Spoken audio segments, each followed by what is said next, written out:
We love you, Lord. We adore you. Katika wimbo mtakatifu ambapo Mungu aliachilia neema kupitia mtumishi wa Bwana Reverend Dorin, ambaye ndiye anayosimama kama askofu mkubwa mahali hapa. Tutazidi kumwombea Mungu azidi kumpatie nguvu na sisi tupate hiyo neema ya kubarikiwa. Mimi si mgeni mahali hapa, mimi mtoto wa nyumbani. Naitwa Pastor Paul. Na somo zetu zaongea sana kuhusu hali ya ndoto na maono. Tunajifunza kuhusu Biblia kutuongoza namna ya kutafsiri ndoto na kuziombea. Ni hapo ndio kuna somo letu kubwa.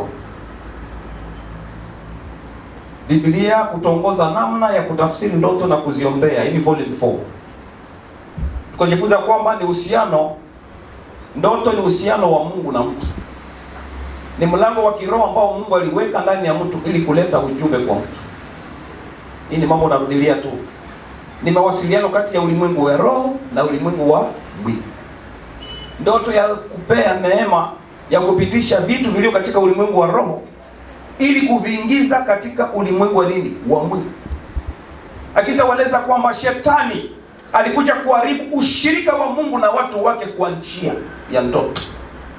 Dhambi ilipoingia ndani ya maisha ya mwanadamu, ikadisconnect hiyo singa iliyokuwa na leta uhusiano na Mungu na mtu.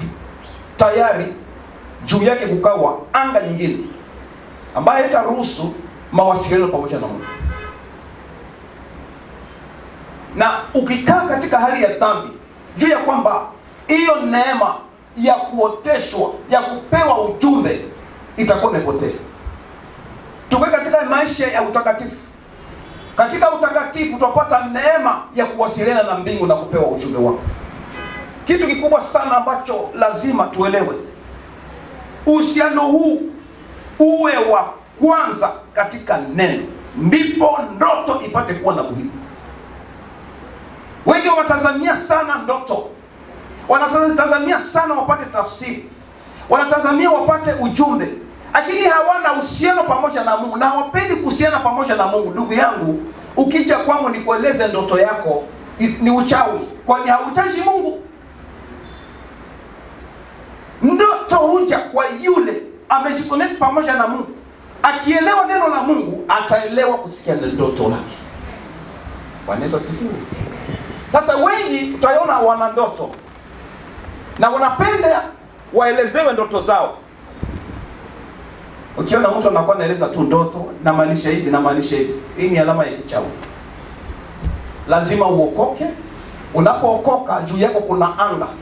Tulisoma Deuteronomy 28 verse 23. Tatueleza kwamba juu ya kichwa chako kuna mbingu. Katika hii atmosphere ya hii mbingu katika ulimwengu ya roho, ndio ya kuconnect tayari uko katika mlango. Kuna mlango umefunguka juu yako ili uweze kuhusiana pamoja na Mungu. Sasa wewe ambao hujapenda kuokoka, kwako hakuna uhusiano. Unapopata ndoto zako hazina maana.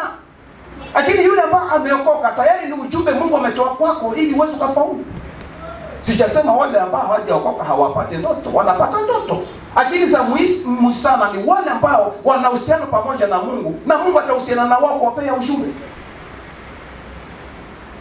Ndio naona Mungu akiongea na Ayubu 33 mstari wa 14, anasema Mungu huzungumza katika njia moja au nyingine. Inamaanisha ndoto ni moja wao ya zile njia Mungu anayotumia kuzungumza na mwanadamu. Anasema usipoelewa katika njia nyingine, anakuja kwa ndoto. Hiyo ni njia. Atumika tena kwa njia ya dhambi. Wajikuta neema ya mahali hapa ninapoishi imeisha. Lakini tawaeleza watu wengi wanasema mimi najua neema ya Mungu imeisha kwangu, si katika ndoa. Hapo ndio kuna shida. Naona neema hapa, naona najihisi tu, naona roho Mungu anazungumzia neema yangu imeisha mahali hapa. Achana na uzinzi. Ni maspiti imekuja imekuvaa ili ufanye uzinifu, mpaka mume mwingine mahali fulani. Zile hisia ndani ya mwili wako zimekufuta, sema neema ya Mungu imepotea. No! Na tunajifunza mengi yawezekana. Umefikiria mambo juu ya mambo ya sex. Umefikiria juu ya wanaume. Utaota nini? Sio utaota vile ulifikiria. Tumejifunza kwamba moyo wetu unakuwa na uhusiano pamoja na Mungu. Kila mara mafikara yetu yanaenda tembea katika kiti cha enzi, mahali Mungu alipo. Anapoona haja ya moyo wako, anaachilia ujumbe. Na ndio somo tumejifunza jana. Sasa ukifikiria juu ya mambo ya mwili, elewa utaota vitu vya kimwili. Zaburi 89 mstari wa 19. Anasema, ndipo ulipowaambia watakatifu wako kwa jozi, ukasema, nimempa aliye hodari msaada, nimemtukuza aliyechaguliwa miongoni mwa watu. Huyu ni Mungu anapomchagua Daudi. Akasema, niliwaambia watakatifu wake kwa njozi. Watakatifu wa Bwana, Mungu anazungumza nao kwa njia ya ndoto. Kuna wakati umechoka, unapata zile ndoto. Mawazo yako yamechoka, uweze kupata ndoto za kimwili. Lakini kuna ujumbe wa Mungu ambao anaachilia. Sasa anazungumza kwamba watakatifu wake lazima awapee nini? Ndoto. Jifunze tena zaidi. Roho wa Bwana kuzungumzie kwa nini umekataa ndoto. Watu wengi wamekufa kabla ya siku zao, kwani hawa wamefunuliwa, lakini wewe mtumishi wa Bwana umewazuia kuelewa maana ya ndoto. Ndoto ni muhimu sana juu ya mtakatifu wa Bwana, yule aliyeokoka. Ikiona ulikuwa unapata ndoto, haupate tena, jua anga yako imeatakiwa. Kuna kati ambayo imeingia katika anga yako. Shetani anakuja kuzuia usiende pamoja na Mungu. Angalia maisha yako. Ulikuwa unapata revelation, ndoto zilikuwa nakuja kwako, na ilikuwa ni ujumbe wa Mungu kwako, zimepotea. Yawezekana umeshikwa kimaombi. Hiyo ni njia ya kwanza. Yawezekana kuna dhambi imeingia ndani ya maisha yako, imeondoa ile uhusiano wa Mungu pamoja na wewe. Ya tatu, utajikuta mdhaifu katika hali ya maombi. Hauombe, unajikuta kusoma neno la Mungu. Kuna udhaifu, elewa. Kuna ulimwengu ya giza imeingiza vitu ndani mwako ili ukane vitu vya kiroho. Tumrudilie Bwana, tayari yuko tayari kuzungumza pamoja nasi sana, ambacho Mungu anapenda kuzungumza nasi. Ukiwa na ndoto, andika. Ukisoma kitabu cha Danieli sura 7 mstari wake wa kwanza. Danieli katika ufalme wa Belshaza, Biblia inaeleza kwamba alipata ndoto hizo njozi, akaandika, akaamka na akaandika ndoto. Nasema na kutoa habari ya jumla ya mambo yote aliyoyaota, akaiandika katika diary. Amka hata usiku, andika, kwani asubuhi itapoteza. Na shetani akijua kwamba umepata ndoto, usipoiandika yaweza kuja kuichukua. Kwa nini? Najua ni ujumbe wa Mungu kusaidia katika maisha. Bwana Yesu asifiwe. Ukiona Habakuki sura ya 2 mstari wa 2, akiwa akimlilia Bwana, mpaka lini Bwana?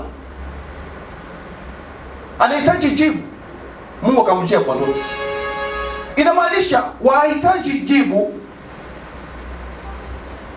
uone, lakini Mungu anatanguliza ndoto, kwani ndani ya ndoto ndiyo mna jibu lako. Na katika hiyo ndoto Mungu anampea muda.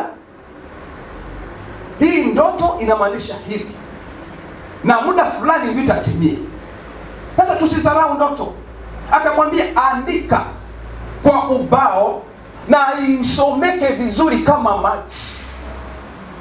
Verse yake ya 3 inasema, una wakati wake ulioamriwa, na itafika mwisho wake haraka, wala haitasema uongo, ijapo kawia ingoje, kwa kuwa haina budi kuja, haitakawia. Bwana Yesu asifiwe. Yale ambayo umepata katika njozi, wakati umeandika, uwe ukichunguza na kushindikiza kwa maombi. Si tulijifunza kwamba ingia katika ulimwengu ya roho, omba nguvu za Mungu. Nguvu za Mungu zikae ndani mwako, zitakaa ndani mwako. Ukihitaji sasa Mungu akupatie revelation ya ndoto, zile nguvu zilizo ndani mwako utaziachilia katika anga, na hiyo anga, nguvu zilizo ndani mwako za maombi zitaenda kufungua mlango katika ofisi ya ndoto, na Mungu atatuma malaika kwako kukuletea. Sema amen. Ni hapo ndio tulipo. Anasema jishughulikie. Kuna kushughulika. Tukona mfalme anasema alifadhaika. Nikauliza kwamba kuna kufadhaika kidogo na kuna kufadhaika kikubwa. Sasa anasema wewe ukielewe kwamba una ndoto, elewa ya kwamba mwisho wake haitasema uongo, ijapokawia ingoje, kwa kuwa haina budi kuja, haitakawi. Huyu ni Mungu, na katika huu muda wa kungojea ndio muda Mungu atakuonesha, subiri muda fulani unapokea. Na katika huu muda wewe shughulika katika maombi. Ukishindikiza kile umeona katika ulimwengu ya roho, zile nguvu ambazo unazo za maombi zitaingia katika ofisi ya kulazimisha. Lazima mtu apokee chake. Bwana Yesu asifiwe. Hizo ni siri sana, lakini Mungu anasema nitawafunulia katika ndoto. Soma kitabu cha Hagai, tuone kuhusu hiyo ndoto, hiyo pete. Hagai 2:23. Pete yaonesha muhuri katika ulimwengu wa roho. Huyu nimechagua. Ni vitu hivi katika Biblia. Pete haimaanishi ndoa tu. Pete ina maana pana sana zaidi. Tena jua kila kidole kina maana yake na sababu yake, kwa mkono wa kushoto au wa kuume. Hivi vitu vyatendeka. Tuingie sana katika vitu vya kiroho. Tutafute ufunuo, tutafute maarifa. Mungu atuoneshe. Wengi wameoleka katika ulimwengu ya giza. Wengi wamezaa na zile spirit. Na wengi wanasema, unaona zile roho nasema hata wajifungua. Huyo ni wangu. Amezaa na wewe, utajifungua namna gani mtoto wa kimwili japo kwa kiroho yupo? Au umejifungua na mtoto wa kimwili, zile roho zitakuwa na andamana na mtoto wa kimwili. Zile roho za kiroho, zile watoto wa kiroho wataandamana watoto wako wa kimwili, wakiwapiga vita. Magonjwa ndani ya nyumba, hakuna amani. Ni zile roho zinazokuja, lakini Mungu atakufunulia siri. Atakwambia kuna maroho zimekuja, ni watoto wanaonekana ni wako, wanafanana. Unapomwombea unajikuta kuna roho nyingine iko nyuma yake, ni ya mtoto. Huyu ni mtoto anafanana na huyu mtoto, hauelewi. Lakini yeye ndiye anayepiga vita huyu mtoto. Lazima tunakudisconnect na huyu mtoto wa ulimwengu ya giza ili upate neema, watoto wako waishi. Hivi ni vitu vya roho ambao watu wa Mungu wangekesha na kutafuta uso wa Bwana, Mungu angejifunua kwao. Bwana Yesu asifiwe. Tutaona kitabu cha Hesabu 12 mstari wa 7 hadi 8.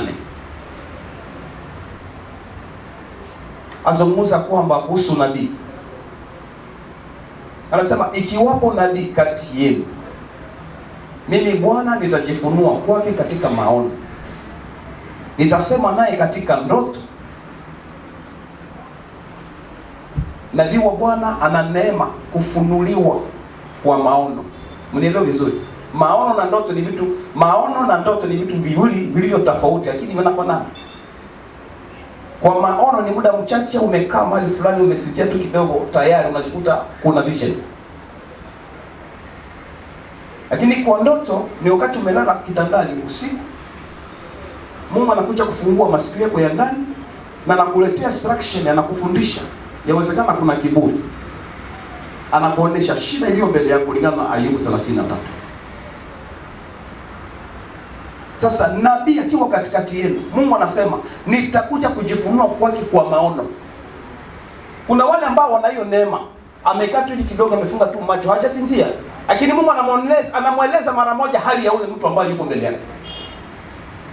Hiyo ni neema ambao wanayo. Kwa mfano, wamuona mtumishi yuko empty, yuko uchi. Unafungua macho unaona amevaa mavazi. Hii ni ujumbe tayari amepewa. Huyu mtumishi anatembea na Mungu. Mavazi matakatifu yameondoka. Tabia za Mungu hazionekane kwake. Yeye ni mtumishi wa Bwana, akifanya kazi ya Mungu, lakini tabia zake hakuna. Yuko uchi. Ni kama vile Adamu na Eva wakajikuta wako uchi. Kwani walifanya nini? Wameasi. Sisi tunapookoka, tunapotembea katika njia za Bwana, Mungu anaachilia mavazi mapya juu yetu. Wakati tunapofanya dhambi, haya mavazi yanaondoka, tuwabaki uchi. Tusipotafuta neema ya Mungu katika njia ya toba, Baba hawezi akaturejea. Mungu ni mwenye neema, akurejeshe mavazi yako. Sasa wengi wamekaa katika dhambi, nitafanya dhambi, kesho nitatubu. Wakati wakaa katika hali kusema nitatubu, wamkasirisha Bwana. Lazima utubu. Wewe regret sana juu ya kile ulichofanya. Angalia madhara yale umefanya. Ndani yako ujikute waona amani, kwa nini nimefanya jambo fulani? Kisha toba. Kisha amua kuacha. Mungu anasema nakusamehe. Anakuvika haya mavazi yote ulivyoondolewa, anakupea. Kazi ya shetani ni kutufanya kuwa uchi. Kila mahali utakapotembea utajikuta watu hata kukubali, kwani wewe ni uchi. Lakini ukitembea na mavazi ya mbingu, mahali pote utaingia utakubaliwa. Kwani watembea na upako ambao si kawaida. Na ukiota zile ndio unajikuta huko uchi, elewa kuna vitu umepungukiwa. Amen. Si maana ni ujumbe. Sasa tuone. Ukishikuta ndoto imekuja tena imerudilia, au unashikuta hiyo ndoto umeota, mume wake ameota, au mtu katika nyumba, au mtu anayekufahamu unashikuta niliota hivi, na unasema hii ndoto nimeota. Huu ni ujumbe, lazima uharakishe kwa kushughulikia. Ni ujumbe wa Mungu, kuna ono iliyo mbele yako. Tuone Danieli. Tulijifunza kwamba katika kitabu cha Danieli sura ya 2 tukaona mfalme Nebukadnezar akawa na ndoto, na hiyo ndoto ikafadhaisha moyo wake na akakosa usingizi. Lakini ukiona tafsiri utaona kwamba aliona sanamu. Hiyo sanamu ambayo ilikuwa ndefu ni sanamu ya kutisha. Johnson,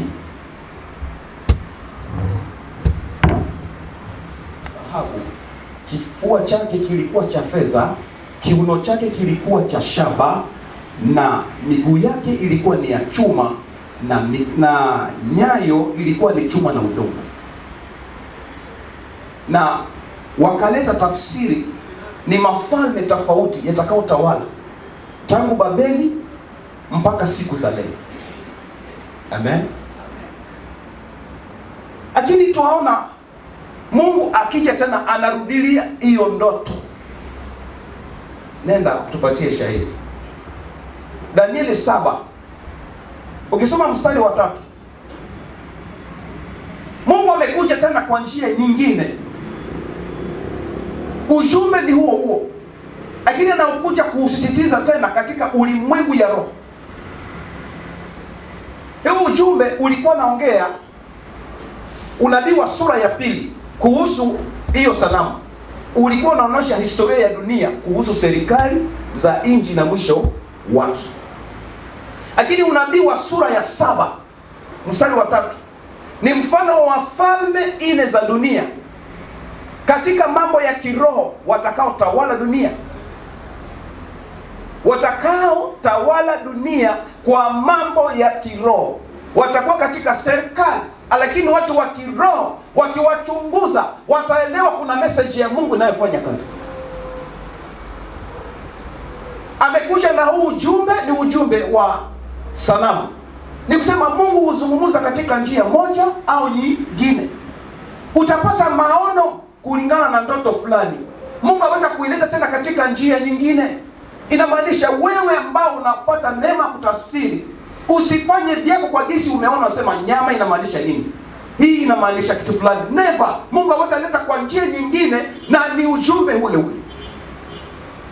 Na kileta huu ujumbe katika njia nyingine ni msukumo wa Roho Mtakatifu ambao unakuja kufunulia siri kuhusu taifa lako, kuhusu familia yako, kuhusu mahali unapofanya kazi. Inawezekana Mungu amekuja tena mara kwa mara. Wanyama wakubwa 4 wakatoka baharini, wote wa namna mbali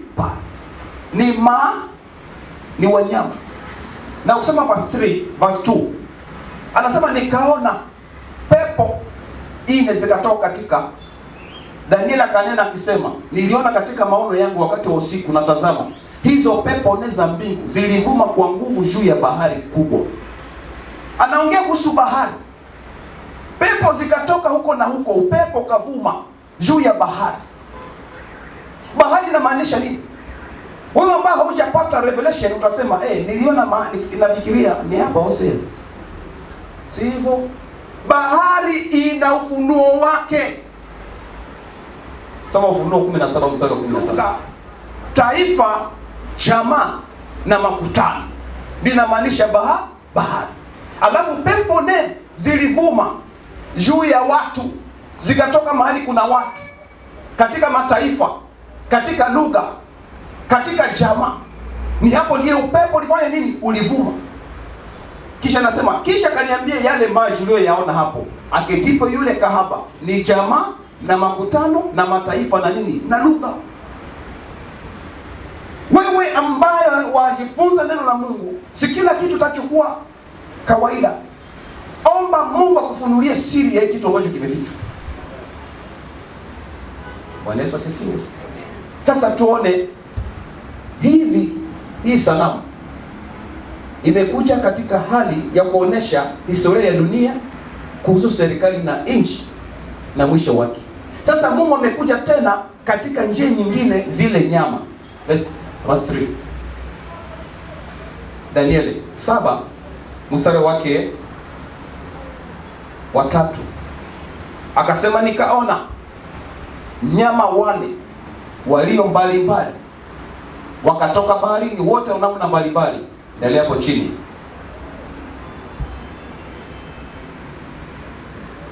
Wa kwanza alikuwa kama simba, naye alikuwa na mabawa ya tai. Nikatazama hata mabawa yake akanyonyoka, manyoya akainuliwa katika nchi, akasimamishwa juu ya miguu miwili kama mwanadamu, naye akapewa moyo wa kibinadamu. Hapo tutasema ni ujumbe. Tuliona katika sura ya 2 ya kwamba kichwa kilikuwa cha dhahabu na ulikuwa ufalme wa nani? Wa Nebukadneza. Lakini Nebukadneza alipokufa, mwishowe Mungu sasa akaja kwa Danieli, akampea tena zile ndoto kwa njia tofauti, lakini ni ujumbe ule ule. Sasa namzungumzie kwa ndani. Hapa alikuwa anaongea mambo ya serikali za nchi vile zitakapoendelea mpaka mwisho. Sasa hapa anakuja kumuuliza kwa vitu vya kiroho. Ni siri za Mungu kwa watu wake. Mungu anafanya password kwa watu wake ili waelewe kwamba tunafika katika siku za mwisho. Nikaona simba. Simba ina mabawa mawili kama tai. Na hiyo simba ikawa na manyoya, akainuliwa katika nchi, akasimamishwa juu ya miguu miwili kama mwanadamu. Kuna vitu vikatoka juu ya ile mabawa. Inamaanisha nini?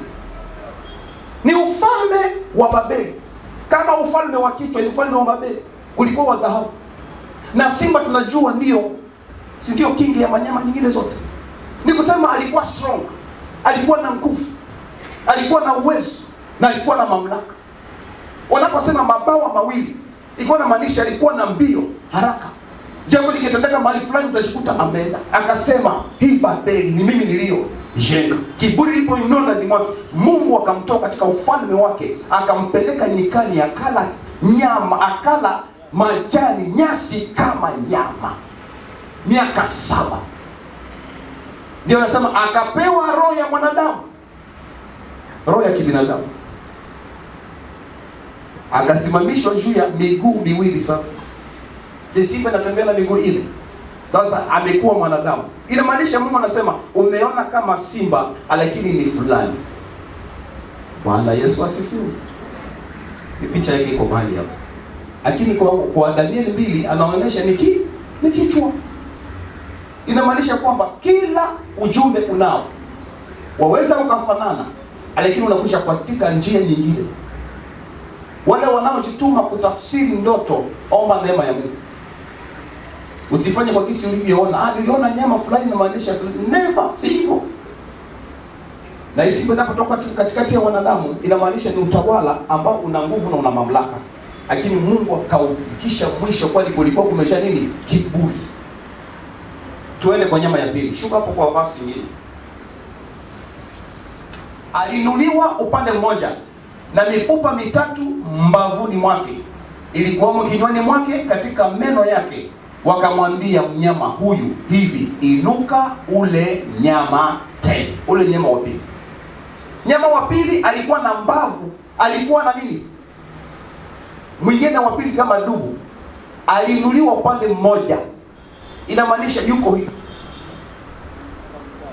na mifupa mitatu wapi? Ndani yake. Sasa ukiona hiyo picha utaona ni ufalme ulikuwa ufalme wa nini? Wa Wapersia, Wamedi na Wapersia, ulio juu na mwingine huko chini. Inamaanisha huu mkono unatawala huu mkono wa chini.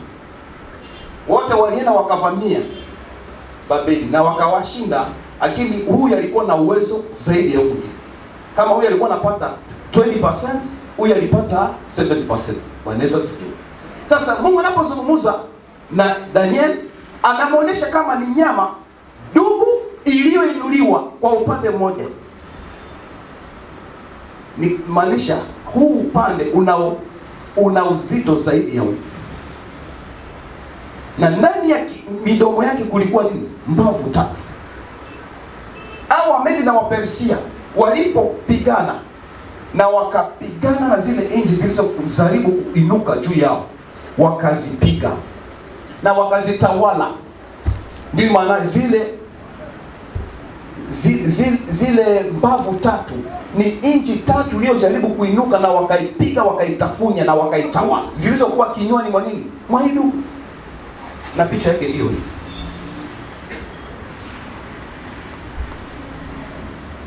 Bwana Yesu asifiwe. Nilipenda uone ili uelewe. Dubu na mbavu tatu kinywani. Hizi mbavu tatu wote utasema ni nini? Sitasema ni nyama inakula. Lakini na ni inchi tatu. Bwana Yesu asifiwe. Sudi Mungu anazungumza. Na kujaribu kuona ufalme wa Medi na wa Persia ni watu hawakumcha Mungu. Ni watu waliishi katika kawaida. Na huyo mfalme alikuwa anatawala, au mfalme alikuwa anaita, kulikuwa Koreshi na Dario.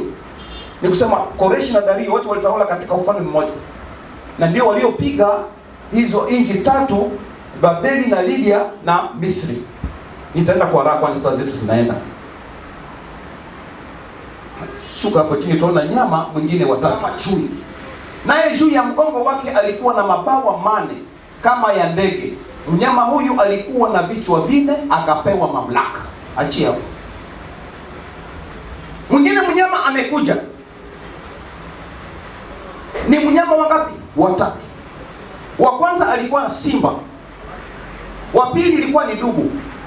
Watatu wameonekana ni chui. Ni chui ambaye na mabawa ile.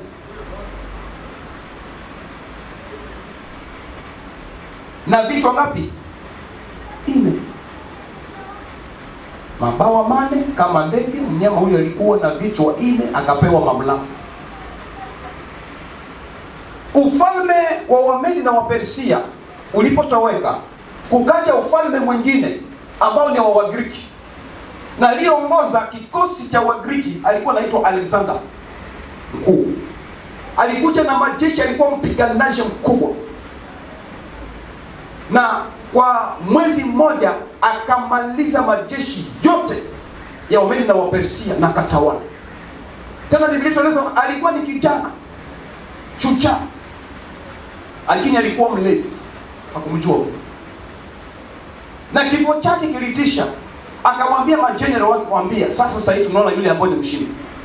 Yule atakao kunya bia, yaani unakunya mara moja unakufa hapo, wewe ndio mshindi. Utapewa zawadi. Wakati umekufa, kuna zawadi tena nitakufanyia.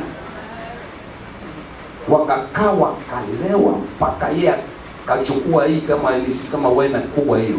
Yakaimaliza hapo na kaondoka. Akasema yeye ndiye mshindi. Alipokufa, wale wa majenerali wote hawakusikizana. Wakaamua kugawanya huu ufalme wa Kigiriki mara hii. Kila kenda magharibi. Na wote wakatawala. Ndio unaona chui ina vichwa 4. Kichwa ni ufalme. Kama mfalme Nebukadneza, kichwa chake kilionyesha kwamba yeye ndiye mfalme. Sasa huko chini vile vichwa 4 inamaanisha mafalme 4, na zile bawa 4 inaonyesha kwamba nao walikuwa na mbio, wote walifanya kazi kwa mbio. Bwana Yesu asifiwe. Utajiuliza ni nyama ya aina gani? Acha nikuonyeshe picha. Vichwa 4 na mabawa ngapi? 4. Ni ufalme wa Wagiriki uliotawala. Ni majenerali 4 waliotawala. Wale waliosoma historia, tunajua historia. Kuna mmoja anaitwa Ptolemy, mwingine anaitwa Celsius, mwingine anaitwa Cassandre, mwingine anaitwa, kuna Ptolemy, kuna Cassandre, kuna Celsius na Smax. Wale wa historia wanajua. Ili mafalme imepita kitambo. Mungu akituelekeza kwamba nyinyi msielewe kwamba historia inarudi nyuma, yasonga mbele, tukaribia mwisho. Mungu amesisitiza tena kwa njia ya Daniel kuonesha kwamba hii mafalme lazima itainuka. Verse yake ya 7. Baada nikaona katika njozi ya usiku, na tazama mnyama 4 mwenye kutisha, mwenye nguvu, mwenye uwezo mwingi, naye alikuwa na meno ya chuma makubwa sana. Alikula na kuvunja vipande vipande na kuyakanyanga mabaki kwa miguu yake, na umbo lake lilikuwa mbali kabisa na wale wa kwanza, naye alikuwa na pembe 10. Mnyama wa kutisha,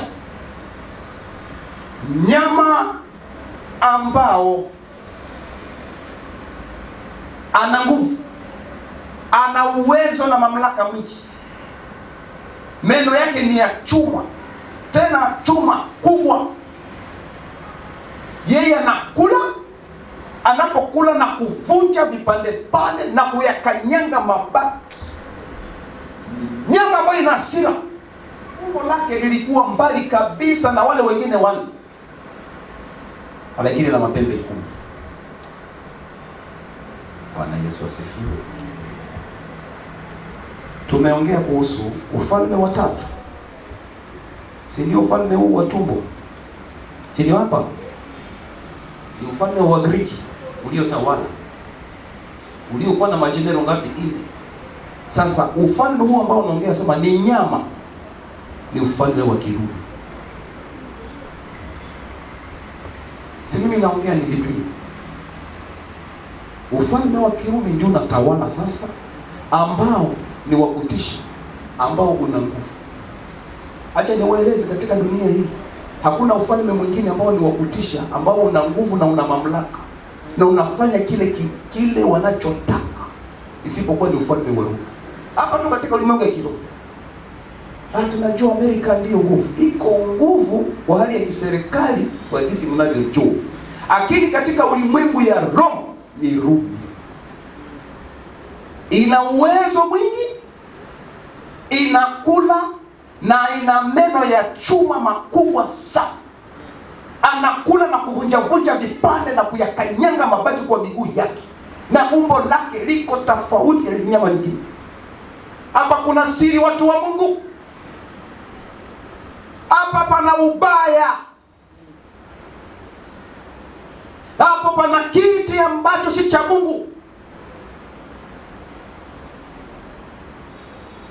Kiti cha Mungu kina uwezo mwingi na kina mamlaka. Lakini kunaonekana mfalme mwingine na kiti chake ambacho kina uwezo na kina mamlaka katika ulimwengu ya roho. Kuna vitu vinatendeka ni kama vya ibada, vitu vya kiroho vipo, lakini ni na uchafu. Tusipofunguliwa macho, tutaongozwa na hii spirit. Ina mapembe 10. Tukiona kwa vidole, nyayo ilikuwa chuma na udongo, na juu ya nyayo ina nini? Vidole 10. Na hii pembe ina pembe ngapi? Hii nyama ina pembe 10 kuhusu vidole. Tukaona kwamba ni mafalme ngapi? 10 yanayotawala. Bwana Yesu asifiwe. Haya mafalme ni ipi? Tukaona ya kwanza ilikuwa England, kidole cha pili ilikuwa Italy, ya tatu ilikuwa Portugal, nyingine ilikuwa France, Spain, Germany, Swiss, kuna nyingine inaitwa Heril, Vandal, Ostrogoth. Ni yale vidole 10 vilivyo juu ya sanamu. Sasa leo inaonekana ni mapembe yaliyo juu ya kichwa ya hiyo nyama inayotawala, na ni hizo nchi. Na ukisema hiyo ni pembe, hiyo pembe inamaanisha utawala.